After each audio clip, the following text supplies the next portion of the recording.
Jadi bagaimana itu mesti dituntun, di drive, Mas. Jadi memang kita membutuhkan seorang mentor yang mendampingi kita.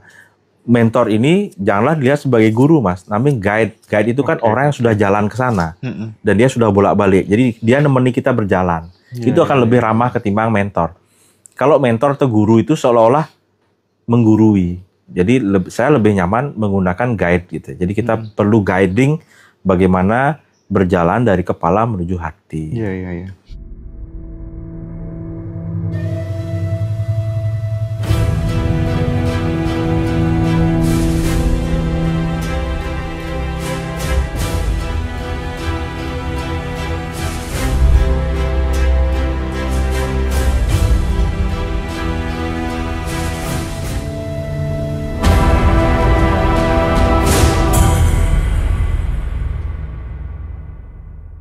Oke, Dok. Di termin akhir ya, Dok ya. Aku pengen kembali lagi ke soal tadi tahapan meditasi Siddhakarya. Ini kan jalur membangun tubuh elektromagnetik yang selaras gitu. Mungkin bisa dieksplor lebih detail gitu, Dok. Kita akhiri KDM-nya gitu. Silakan, Dok. Izin minum bentar ya. Oke. Minum dulu ya. Benar ya. Ali. Udah, Dok, aman.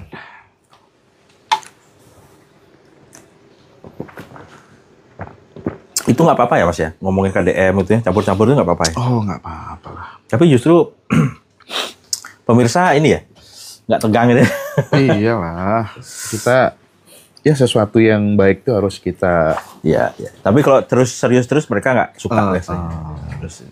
Yuk kita lanjut ya, teman-teman ya. Terakhir Siddhakarya ya. Baik, Dokter. Terkait dengan meditasi Siddhakarya, tadi gimana, Dok? Ya, meditasi Siddhakarya ini satu adalah meditasi dinamis, Mas. Jadi dia tidak seperti meditasi-meditasi yang lain yang hanya duduk, diam, sadar nafas. Tahapan meditasi ini dikodifikasi dari 5 topeng tadi itu, Mas. Yang pertama topeng keras, itu kita belajar dari kecerdasan api, Mas. Di situ kita harus memiliki sebuah pikiran yang hening. Hening dulu nih, diawali hening dulu nih. Yang kedua, dari topeng tua, kita kemudian mengunduh rasa-rasa perasaan yang luhur. Apakah bahagia, penuh syukur, itu harus dibumikan, ditubuhkan ke tubuh kita. Ya kan, setelah hening, rasa ditubuhkan, baru kemudian penasar. Bagaimana kemudian perasaan ini kita bentuk kembali untuk menarik apa gitu ya. Setelah itu kita lesatkan topeng dalam Arsa Wijaya ke akasa, ke ruang kosong, ruang hampa itu. Barulah kemudian ke topeng Bonres, kita tertawa, kita menangis seolah-olah itu sudah hadir. Terakhir, kita membuka mata, kita mengintegrasikan dengan tubuh kita. Kita berjalan, kita bergerak, disitulah Siddhakarya. Sehingga apa? Perasaan yang sudah kita lempar ke Akashic Record tadi itu terintegrasi dengan tubuh kita. Akhirnya kita bekerja, bergerak saat Siddhakarya itu dengan sebuah kesadaran bahwa saya bekerja, namun saya yakin bahwa apa yang saya akan dapat itu sesuai dengan apa yang saya tanam di ruang mental saya. Gitu sih, Mas. Sehingga meditasi Siddhakarya ini adalah meditasi gerak. Joe Dispenza mengatakan kalau meditasi itu masih merem, kemudian dia terbangun, dia terputus, Mas, dengan perasaan itu. Itu kenapa seseorang yang sudah terbiasa latihan merem harus belajar meditasi dengan mata terbuka agar intensinya, fokusnya tetap nyambung dengan sebelumnya. Kan kita merem nih berapa saat, tapi begitu buka mata kita terdistract dengan objek-objek di luar. Nah, meditasi Siddhakarya tidak. Dia tetap terbuka tapi tetap trans. Itu yang menyebabkan intensinya terus jalan. Oke. Gitu, itu yang membedakan. Maksudnya no body, no time, nah, no one. Pada saat kita mengalami topeng keras, kita yang paling besar tantangan kita adalah untuk membuat diri kita, itu kan kita dari kecil tuh menjadi somebody. Itu kita meniadakan diri kita menjadi nobody. Itu paling keras. Itu kenapa seorang penari keris itu menusukkan ke dirinya, nggak keluar. Kenapa? Tubuh ini harus dihilangkan, nobody. Yang kedua, orang biasanya terdesak oleh waktu. Kemudian kita menyadari bahwa jiwa saya ini abadi. Di situlah kita menyadari bahwa no time, tidak ada waktu di situ. Jadi setelah kita sadar bahwa kita tidak bertubuh, kita sadar bahwa kita tidak terikat oleh waktu. Maksudnya apa? Kelima ini nanti menuntun kita bahwa kesadaran kita sama dengan beliau. Gitu. Kemudian kita no place. Kita tidak ada di tempat manapun, tidak di sana, juga tidak di sini. Bukan pikiran, bukan nothing. tempat. Betul. Terakhir nothing. Kita bukanlah bentuk pikiran yang membuat kita resah. Oh, saya nih orang yang berutang ke si A. Sudah lepas itu, Mas. Itu. Nowhere, tidak di mana-mana. Nah, setelah kita menjadi no tadi itu, kita dalam keadaan kosong. Kita dalam keadaan sen. Nah, itu yang kemudian berbagai budaya ini sebenarnya mengajarkan kita masuk ke kosong, cuma dengan metode yang berbeda. Nah, orang-orang kita suka dengan cara-cara yang penuh dengan gerakan. Jadi tidak suka dengan kalem. Baca itu 3% aja, Mas. Tapi orang ingin mengalami kekosongan itu dengan pada saat dia nyangkul, pada saat dia bekerja. Sehingga kekosongan ini mesti ditarikan. Sehingga dia mencapailah sebuah state yang disebut dengan Siwa Nataraja. Tarian energi semesta. Oke. Nah, Dok, ini berarti energi bersih dari ego terhubung ke medan potensi murni. Tanpa batas tadi itu. Tanpa batas. Jadi kekosongan itulah kemudian disebut dengan energi murni, Mas. Kesadaran murni. Jadi banyak nama, Mas, yang untuk menamakan sesuatu ini gitu ya. Okay. Energi murni, kesadaran, divine metric, apapun itu gitu. Tujuannya sama. Sehingga ketika kita masuk ke sana, disitulah waktu untuk yang tepat untuk melakukan manifestasi. Kan orang dalam keadaan kosong pasti pasrah. Oke. Nah, itu. Nah, aku sekarang pengen tanya terkait ini, dokter. Terkait dengan aktivasi medan elektromagnetik jantung dan otak. Itu gimana, Dok? Sebenarnya keduanya sudah aktif, Mas. Hanya saja tidak koheren. Seringkali otak kita kemana, jantung kita kemana. Oke. Contohnya, kita berada di sini, tapi kita takut akan ditagih hutang di masa depan. Jantung kita sudah berdebar, padahal pikiran kita lagi di sini, kita mengada di sini. Jadi nggak sinkron dengan realitas. Nah, menyinkronkan inilah kemudian membutuhkan sebuah upaya. Bagaimana antara pikiran dan hati ini sinkron. Ketika mereka dalam satu jalan, barulah kemudian ego kita bisa turun dari kepala ke hati, Mas. PR semua metode yang ada di semua agama, semua tradisi adalah bagaimana menyatukan, mengkoherensikan antara ego yang ada di kepala dengan hati. Jadi bagaimana itu mesti dituntun, di drive, Mas. Jadi memang kita membutuhkan seorang mentor yang mendampingi kita. Mentor ini janganlah dilihat sebagai guru, Mas. Namanya guide. Guide itu kan orang yang sudah jalan ke sana. Dan dia sudah bolak-balik. Jadi dia nemeni kita berjalan. Itu akan lebih ramah ketimbang mentor. Kalau mentor atau guru itu seolah-olah menggurui. Jadi saya lebih nyaman menggunakan guide gitu. Jadi kita perlu guiding bagaimana berjalan dari kepala menuju hati. Iya. Mudah-mudahan nanti kita bisa kumpul bareng lah ya dengan Dokter Ngurah. Kan kita bisa nari sama-sama. Iya, kita nari bersama-sama. Meditasi Siddhakarya. Terus kemudian yang pengen suntik awet muda nanti juga bisa. Ada ya, Dok ya? Ada dong. Muda ya. Ada. Wah, nantilah dibahas. Tapi enaknya adalah ketika teman-teman berlatih meditasi Siddhakarya, teman-teman menghasilkan stem cell secara alami. Oh, oke. Itu kenapa orang-orang yang rutin berlatih itu tanpa awet muda, ditandai dengan celing, tanpa skincare gitu kan. Iya. Terus, Dok, ada nggak penguatan untuk visualisasi gitu? Penguatan untuk visualisasi gitu. Ya, kalau visualisasi itu kan hanyalah melihat dalam benak, Mas. Sedangkan yang dibutuhkan dalam manifestasi adalah sensualisasi. Sensualisasi bedanya dengan visual, selain dia membayangkan, mengimajinasikan, dia harus mendengarkan, mencium baunya dengan menggunakan 5 panca inderanya. Sehingga yang terbaik adalah melakukan sebuah conditioning atau pengkondisian. Musiknya gimana, aromanya gimana, rasanya gimana sih kalau kita nyentuh emas itu. Nah, itu harus betul-betul diresapi, dinikmati oleh panca indera kita. Kalau ngejuk nak ceni itu apa sih, Dok? Ngejuk anak ceni itu bahasa Indonesianya menangkap orang kecil. Maksudnya gimana tuh? Jadi begini, ketika seseorang menggunakan tapal Siddhakarya, dia melakukan 2 fragmen yang sangat penting. Yang pertama ngejuk anak ceni, menangkap orang kecil, setelah ditangkap dia berikan uang, kepeng. Yang kedua menebarkan sekar uro. Sekar uro itu beras bereka warna ditambah bunga disebarkan. Ngejo anak ceni ini dimaknai kita harus menemukan inner child kita. Spirit ketika kita masih kecil. Coba Mas Hendra ingat-ingat, waktu kecil Mas Hendra main begitu nggak ada beban, lari-lari nggak ada. Pertanyaan saya, kemana anak kecil itu sekarang, Mas? Nah, menghadirkan kembali jiwa bocil itu penting gitu. Bocil itu penting. Misalnya kayak pakai sendal anak-anak atau gimana konkretnya? Kondisi bocil itu bukan lebih ke kita langsung pakai baju anak-anak begitu. Spiritnya, Mas. Spiritnya. Bocil itu kan polos, tidak mengada-ngada, no drama, apa adanya. Nah, bahagia banget dia, sedih banget. Nah, hal spirit bocil ini disebut dengan inner child. Jadi ketika kita bisa kembali seperti bocil. Jadi bocil bukan bajunya kecilan itu enggak gitu. Pandangannya ya, baby eyes. Perspektifnya. Perspektifnya. Kita bisa tahu oh, orang ini baik loh. Oh, kita senang bisa mengapresiasi orang gitu ya.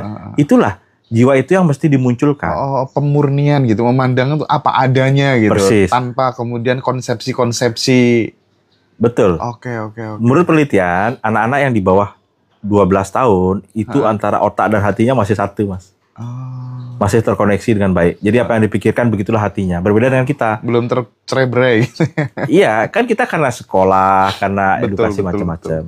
Nah, kemudian setelah ditemukan si bocil itu, inner child atau si nak ceni itu, disitulah kemudian si Dekarya melakukan tarian pemungkasnya, yaitu sekar ura. Sekar artinya bunga, ura itu menebar. Menebar manfaat, menebar berkah. Intinya sama kok. Kalau misalnya kita tidak bisa menebar berkah, apa gunanya kita? Gitu. Namun untuk menemukan itu, selain kita dalam no body, no place, no time tadi itu, yang terakhir kita harus jadi bocil. Itu kenapa kalau kita lihat, kadang-kadang wali itu kan seperti anak kecil sih jadinya. Iya kan? Justru menjadi kekanak-kanakan. Wali Songo contohnya, enggak, pokoknya aku Tuhan. Wah gitu. Jadi kamu tahu. Jadi penting sifat bocil seperti itu. Dia tidak lagi berpikir sebentar aku ngomong di mana ini. Nggak pikir gitu, langsung. No filter. Astawakra, manusia adalah Tuhan. Nah gitu. Jadi sifat bocil beliau akhirnya muncul. Gitu. Cuman kita salah mengerti. Oh beliau kan tua nih, beliau pakai jenggot nih. Akhirnya kita terjebak oleh bentuk, Mas. Gitu. Oke. Nah dokter, katanya nih penyakit itu adalah bahasa tubuh saat jiwa tidak didengar gitu. Artinya bahwa sakit itu sebenarnya bukan musuh dong. Justru dia adalah utusan dari dalam untuk kemudian panggilan bahwa kita harus kembali ke kesadaran tadi atau gimana tuh? Mas Hendra pernah mendapat notifikasi dari bank bahwa ada uang masuk. Itu adalah pesan sehat gitu ya. Tapi apakah ada juga notifikasi dari bank bahwa sudah waktunya notifikasi dari PLN waktunya untuk mengisi listrik? Ada. Sakit merupakan bahasa tubuh untuk menyampaikan bahwa ada sebuah pesan yang harus kita terima. Misalkan bunyi listrik, meteran listrik, oh harus diisi. Pesan dari bank kita sudah nyampe, oke, terima kasih yang ngirim gitu kan. Sakit juga sama, Mas. Sakit itu kan bahasa simptom. Simptom ini harus dicari penyebabnya, akarnya. Sehingga kalau seseorang fokus dengan mengobati simptomnya, panas dikasih anti panas, mual anti mual, itu sama kayak kita memotong rumput, hanya rumputnya saja, atas daunnya saja, tanpa mencabut akarnya. Bisa tumbuh nggak lagi? Bisa tumbuh, karena akarnya masih ada. Nah, kalau kita pahami bahwa itu adalah sebuah bahasa, maka kita harus cari sebabnya, siapa yang ngirim. Oke. Jadi kita harus berkomunikasi dengan si pengirim langsung. Oh, gula darahnya tinggi, oh si pengirimnya karena insulinnya yang kurang nih. Oke, kita terapi hormonalnya. Ya. Nah dok, berarti kalau misalnya ini dikupas secara mendalam gitu, kita sebenarnya bisa dong melakukan refleksi, kontemplasi dalam setiap gejala-gejala tubuh kita yang sekiranya sakit gitu. Betul. Yang sekiranya nggak enak gitu, nggak normal gitu. Gimana tuh dok? Contoh. Sakit perut itu setelah diteliti banyak terhubung dengan emosi cemas. Oke. Cemas ini terhubung dengan suatu ekspektasi terlalu tinggi gitu loh. Sehingga seseorang yang memiliki ekspektasi terlalu tinggi, maka dia akan cemas. Karena dia cemas, perutnya terganggu gitu. Jadi ini bisa didalami, Mas. Karena itu adalah bahasa tubuh, body language-nya untuk menyampaikan sesuatu. Ini yang kemudian kita bedah, kita maknai sampai ke akar-akarnya. Termasuk nyeri gitu ya dok ya? Nyeri juga. Nyeri di bagian ini, itu kaitannya sama apa tuh? Nyeri di ginjal, mesti di punggung misalkan. Nyeri di pinggang, itu cenderung karena sebuah amarah yang terlalu lama mas, dendam biasanya. Dia akan menempel di punggung, kemudian dia akan bermanifestasi menjadi banyak. Saya punya cerita ibu-ibu 52 tahun datang ke praktek mas. Dia habis di foto BOF namanya, tampaklah ada batu mas di saluran ginjalnya, ureternya, sebesar koin mata uang 100 rupiah. Beliau tidak mau dioperasi dan beliau yakin bisa sembuh dengan operasi. Datanglah kemudian beliau cerita, saya nggak mau operasi. Saya bilang, mau tidak saya terapi? Mau, tanpa obat. Coba Anda cerita, apa yang membuat Anda marah 10 tahun ini? Saya marah dengan mertua saya. Kenapa mertua saya tidak adil terhadap suami saya? Anak pertama diberikan warisan, anak kedua diberikan suami saya anak pertama dok, tidak diberikan apa-apa. Saya tanya, kondisi Anda sekarang gimana dibandingkan dengan saudara-saudara yang lain? Ya sih, kondisi saya jauh lebih baik. Kami mandiri, kami bisa punya rumah sendiri. Sedangkan adik-adik gimana? Oh, mereka kekurangan terus dok. Mereka sedih dan sebagainya. Saya tanya lagi beliau, ibu punya berapa anak? 3 anak. Dari 3 anak ini sama nggak semua? Nggak sama dok. Kalau Anda tahu tidak sama nggak cara memperlakukan? Tidak. Akhirnya sadarlah beliau bahwa seorang ibu menyayangi suami beliau dengan cara mencuekinnya, dengan memberikan perasaan cuek, itu spirit dari suaminya itu muncullah energi kewirausahaan, jadilah dia orang. Pertanyaan saya, kalau ibu itu sama sifatnya memperlakukan ke kakak kedua, kakak ketiga, bisa jadi orang nggak suami ibu? Nggak bisa. Akhirnya apa yang terjadi mas? Seminggu kemudian ibunya diajak kontrol. Awalnya nggak mau ngomong. Akhirnya dia keluar, telepon, ibunya tanya, dokter minta dikasih obat apa menantu saya? Loh kenapa? Kok dia mau ngomong sama saya sekarang? Enggak bu, saya nggak kasih apa-apa. Saya cuma bilang bahwa obatnya itu ketika dia tidak berkomunikasi dengan ibu. Oh betul dokter, betul. Akhirnya berdamai mereka. Setelah 3 minggu difoto lagi masih hilang. Setelah beliau melepaskan pemaknaan itu. Kan sebenarnya seorang ibu itu tidak bisa kita asumsikan berbuat tidak baik ke anaknya. Siapa sih ibu yang mau berbuat baik? Namun karena tahu bahwa anak pertama kalau nggak dikerasin dia nggak akan maju. Akhirnya dikerasinlah anak pertama dan jadi. Gitu. Nah disitulah kemudian kita belajar bahwa berasumsi bahwa kita harus berasumsi baik loh dengan ibu kita. Gitu. Nah dok, kita tahu ya Guru Wayan Mustika itu kan memutuskan untuk kemudian pensiun itu kan katanya karena banyak nggak tega dengan ya bayar tarif mahal pasien dan lain sebagainya gitu. Sementara Dokter Ngurah Putra kan juga memilih jalur bisnis gitu ya untuk nambah sumber pendapatan gitu. Konsultan. Aku saya pengen coba sedikit explore gitu ya.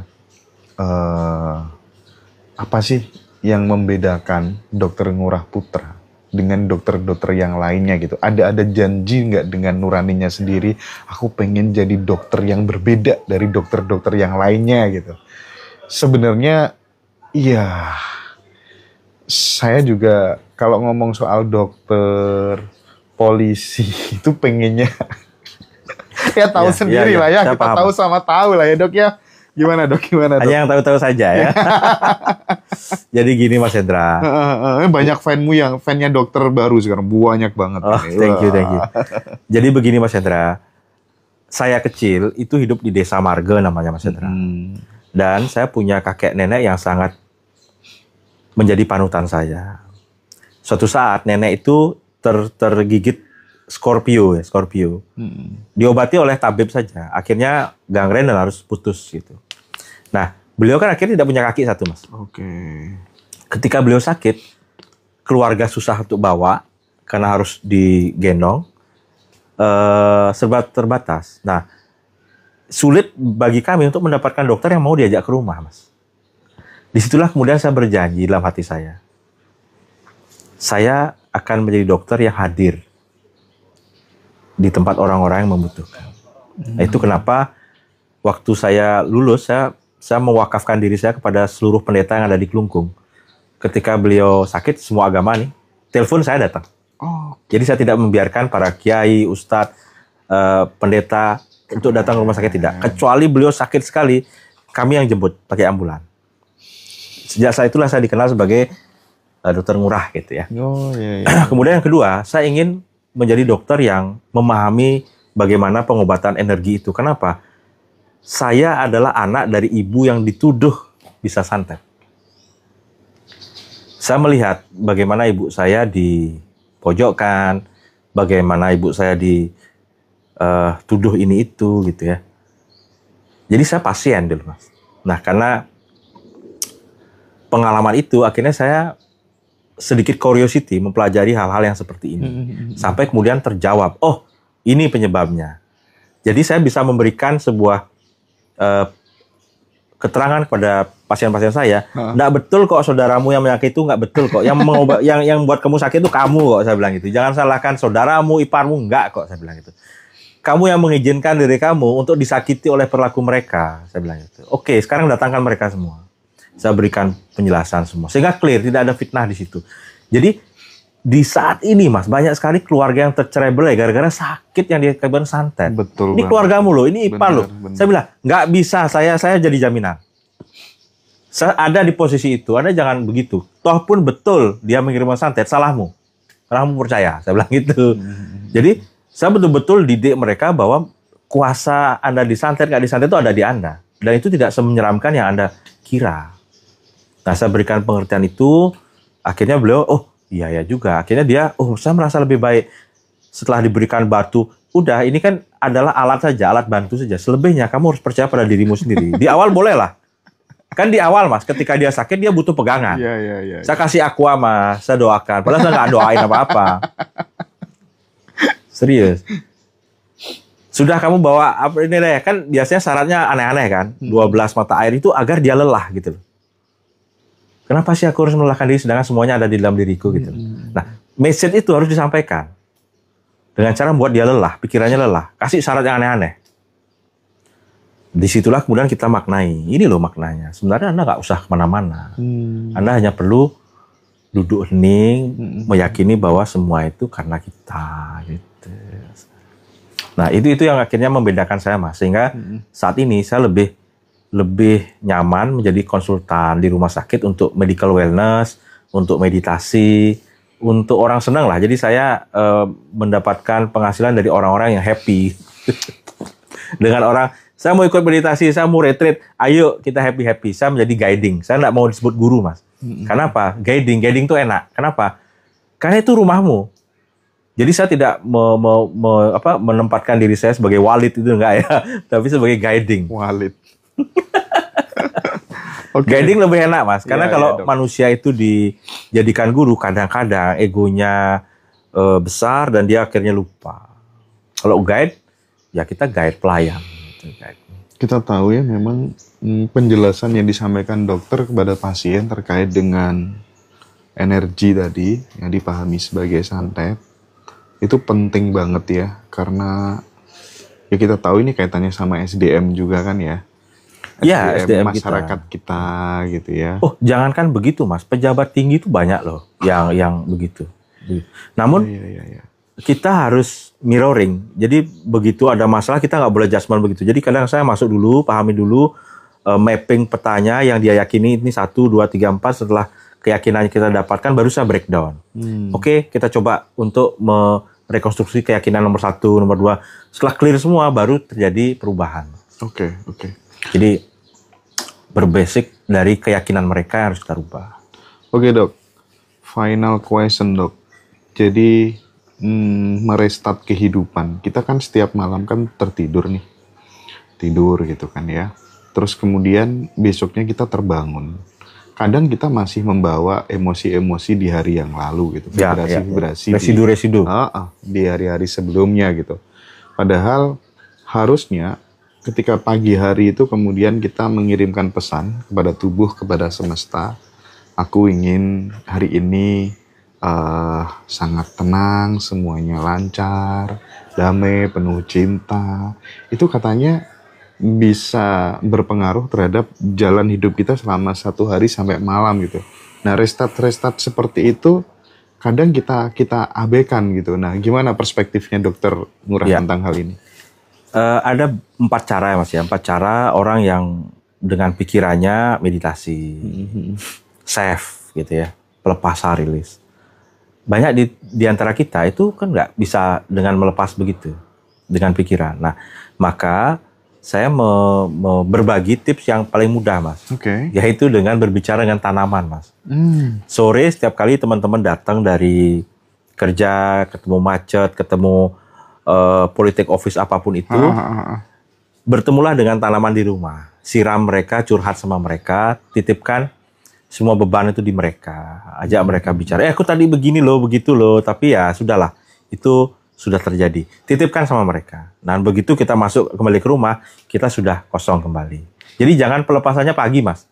Karena kalau pas tidur itu yang masuk malah mimpi buruk nanti. Malah itu menjadi manifest.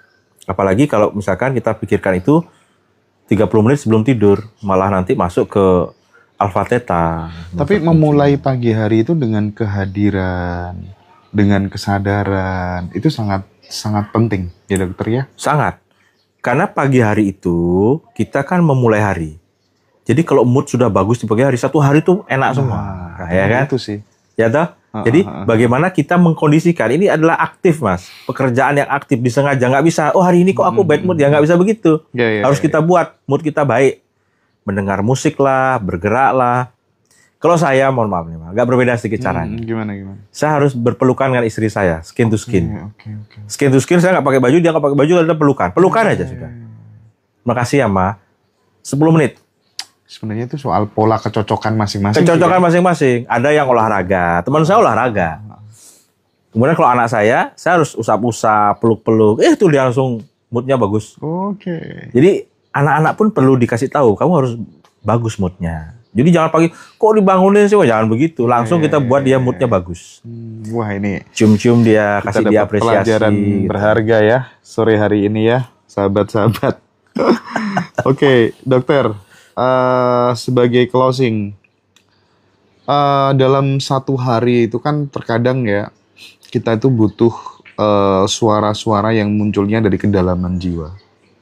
Orang menyebutnya sebagai diri sejati atau Tuhan atau apa, atau sedulur atau apa ya namanya ya, kan dapat atau bagaimana gitu ya. Nurani. Nah gitu ya. itu kan salah satunya yang bisa kita lakukan adalah kita perlu untuk kemudian sering-sering diam, hening, dan melembutkan hati gitu.